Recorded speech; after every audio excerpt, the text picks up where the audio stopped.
Ce qui caractérise, de toute façon, je l'ai un peu évoqué, les béguines, et elle en particulier, Edwige d'Anvers, c'est le fait, leur une sorte de mot d'ordre qui n'est pas une devise, qui est sans intermédiaire. Si j'ai soif de l'absolu, si j'ai soif de rencontrer le bien-aimé, je n'ai pas envie ni besoin de passer par des intermédiaires, dont le clergé.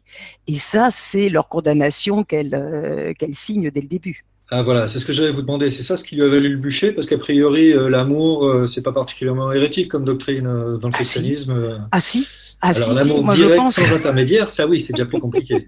Non, moi je pense que alors l'amour, si est totalement hérétique au sens Oh, vous où êtes dur là. si où il singularise éminemment et il est tout sauf l'ordre établi. Alors on le verra en effet, on le voit dans des mythes comme Tristan et Iseult en particulier.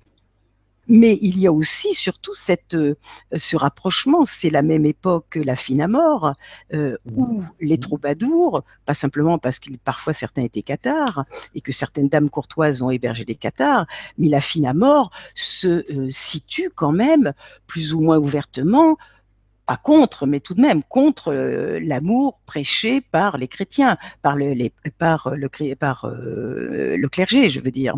Pour le clergé, l'amour est l'amour conjugal, l'amour qui va être procréateur, etc.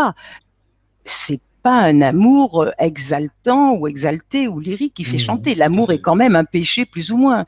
Et puis il y a toujours, c'est toujours le corps qui s'en mêle. C'est ça le problème. C'est pourquoi là, je ne fais pas, c'est pas une parenthèse, mais tout de même, la mystique, pour la mystique, en effet, il s'agit, rien est à rejeter.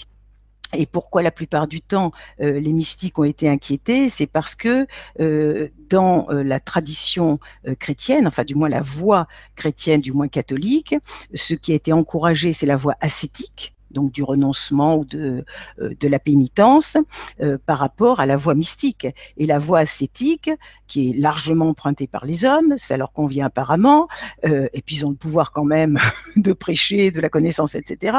Ça n'a pas changé de nos jours.